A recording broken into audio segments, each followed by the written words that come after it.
Welcome to the deep dive. Today we're taking a closer look at LinkedIn. You probably know it, right? The big professional networking site. Most of us see it as, a place to connect, maybe share some industry news, look for a job. That's kind of the standard view. Right. And, well, that standard view is exactly what we're diving into today. We've got this really detailed legal analysis, and it's been source verified. It argues that LinkedIn's main moneymaker, this thing called Talent Solutions, is actually operating as an unlicensed employment agent under Wisconsin law, specifically Statute 105.011. Yeah, and what's really interesting here is it wasn't just the legal argument we looked at. We also got a verification report. This report basically checked all the facts, all the citations used in the analysis, and, gave the whole thing a high confidence rating. That's pretty solid. Exactly. That rating is crucial. So our mission today is basically twofold. First, explain why this kind of verification is so vital now, especially with AI. And second, to break down this specific Wisconsin law and show how LinkedIn's, multi-billion-dollar business seems to fit right into that legal definition, even though the law itself is quite old. Okay, let's start there then, with the verification. Because when we talk about legal analysis these days, you almost have to talk about AI, large language models, LLMs, and this problem of hallucination. Yeah, hallucination. It sounds kind of trippy, but in a legal or professional context, it's really serious. An AI hallucination is basically when the AI spits out something that's just wrong. Factually incorrect, maybe completely made up, but it sounds totally plausible, confident even. Right, because the AI isn't checking facts like a person would. It's just predicting the next word, like what sounds statistically likely based on all the text it learned from. Precisely. It's like having a super eloquent assistant who occasionally just invents things. And in law, if that assistant makes up a court case or gets a citation wrong, well, that's a huge problem. Not just an oopsie, is it? It can lead to actual legal trouble. Oh, absolutely. We've seen it happen. The big one everyone talks about is that 2023 case, Mata v. Avianca. Down in New York, lawyers used ChatGPT, and it gave them a brief with, I think, 6 completely fake case citations, just invented them. Wow. And they submitted that to the court. How did they not catch that? It shows you how convincing these hallucinations can be, right? The AI presents them formatted correctly with plausible details. The lawyers got sanctioned pretty heavily for it. Okay, so that's a serious risk. Any other examples? Yeah, there was another one mentioned in the sources over in the UK, Harbour v. Commissioners for HMRC, tax tribunal case. Similar situation, a submission got tossed out because it cited legal authorities that just didn't exist. Relying on unchecked AI, it blew up their whole strategy. So the legal world is definitely waking up to this. Yeah. You mentioned human oversight becoming more formal. Right. There's this proposed update to the U.S. Federal Rules of Evidence, Rule 707, expected around 2025. The idea is basically to treat AI-generated evidence kind of like expert testimony. You'd have to prove it's reliable, show your work, demonstrate the methodology was sound. It really raises the bar. Which loops us back to our source material for today.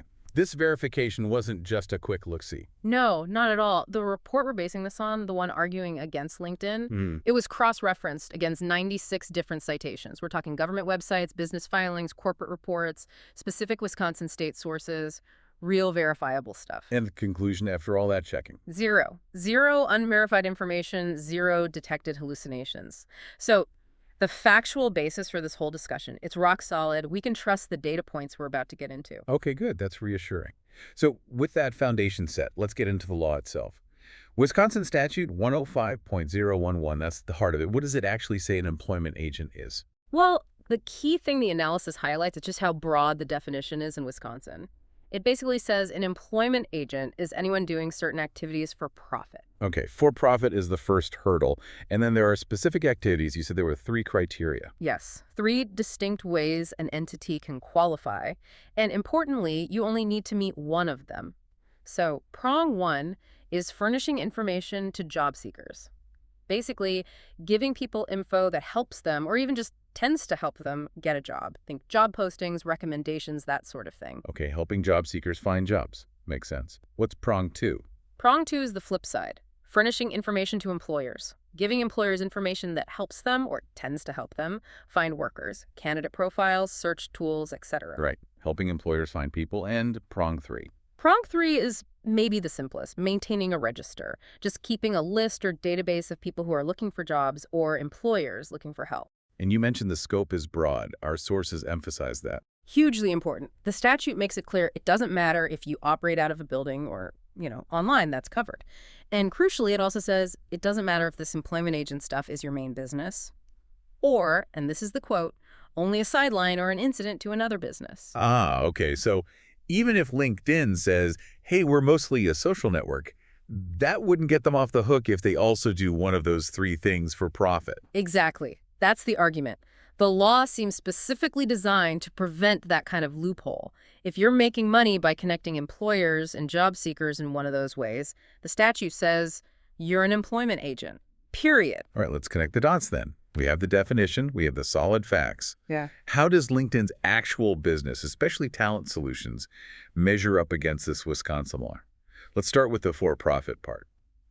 Yeah, the money trail is pretty hard to ignore. LinkedIn Talent Solutions brings in about $7 billion a year. Billion with a B. 7 billion. Yeah. Just from the recruitment side. Yep. It's their single biggest source of revenue. Bigger than ads, bigger than premium subscriptions for regular users. So arguing it's just a sideline? That seems difficult. It's definitely not pocket change. And where does that money come from specifically? What are they selling? They're selling sophisticated tools mainly to companies, to recruiters. Things like the LinkedIn Recruiter platform, the source mentioned pricing, like Recruiter Corporate costing around $10,800 per seat per year. And just posting a job, promoting it, that can run you $300 to $500 per post. Okay, so they're definitely charging significant money for recruitment-focused services. That clearly hits the for-profit requirement. Absolutely. But wait, let me play devil's advocate for a second. If they argue, well, we charge the employers, the recruiters, not the job seekers, does that matter under the law? Isn't the typical social media model that the user is the product being sold? That's a great point, and it's probably an argument they'd make. But remember the definition of an employment agent. It triggers if you furnish information to either job seekers or employers for profit. The law doesn't actually care who pays the bill. The $7 billion proves it's profitable, so we just need to see if they meet any of the three activity prongs. Got it. Okay, let's look at prong one. Furnishing info to job seekers. How does LinkedIn do that? Well, this is what most regular users experience, right? LinkedIn uses pretty powerful AI algorithms. It's not just showing you any job, it's ranking them, recommending them to you. They even boast that 83% of jobs get a qualified applicant within 24 hours. That speed suggests their system is very actively pushing relevant, employment-enabling info directly to job seekers. And things like the open to work feature. Yeah. Where you can secretly tell recruiters you're looking. Or just the constant stream of job alert emails and notifications in your feed. Exactly. That feels like active facilitation, doesn't it? Providing information tending to enable employment. Seems like a clear fit for prong one. Okay. What about prong two? Furnishing info to employers. This is the stuff they pay the big bucks for. Right. This is the recruiter platform. Access to, over 1 billion member profiles globally. That's the core product. And it comes loaded with tools. Dozens of advanced search filters, ways to message candidates directly even if you're not connected, analytics tools like talent insights, even AI hiring assistants now. They're literally selling access to information specifically designed to help employers find and secure help. It seems like a textbook match for prong two. Hard to argue with that. Okay, prong three. Maintaining a register. I mean, what is LinkedIn if not the world's largest professional register? It holds detailed data on work history, skills, education, all searchable, and they explicitly market this database to employers for recruitment purposes. So yeah, it looks like they arguably hit all three prongs, not just one. And then there's the sheer volume of activity. The sources mentioned a statistic about actual hires. Yeah, this was pretty striking. Citing LinkedIn's own data, the analysis noted that one hire was being made every 15 seconds through Talent Solutions. Every 15 seconds. Every 15 seconds. When you're facilitating hires at that rate, using algorithms, charging hefty fees, arguing you're just a passive networking service starts to sound pretty thin, doesn't it? Okay, so the analysis concludes LinkedIn fits the definition.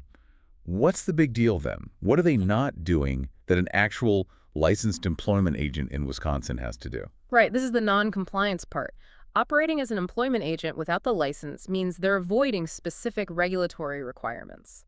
The analysis points out 4 key things they're missing. First, obviously, they haven't obtained the actual license required by Wisconsin Statute 105.05 Second, they don't register annually, which is required under 105.06.06, even if the employers are the ones paying the fees. And then these fees? are huge. Is that why they'd avoid it? Ironically, no. The annual fees are pretty minimal. Based on gross receipts, it's like $50 up to a maximum of $300 a year.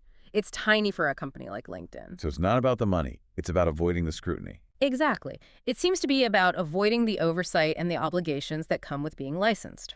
Which brings us to the third thing they're missing, the surety bond. Ah, yes, the mandatory $5,000 surety bond.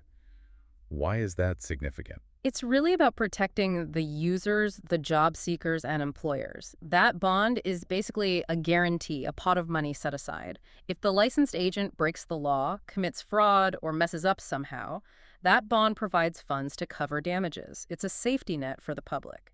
By not having one, LinkedIn avoids that layer of potential liability for, say, discriminatory practices facilitated by their tools or other violations. Okay, so skipping the license, the registration, the bond, and what was the fourth failure? Oh, right, paying the annual fees, which we already said are minimal, Right. Those four things together paint a picture of bypassing the entire regulatory framework. which makes that phrase from the source material, calling LinkedIn's professional networking service label a specious lie of omission, really land.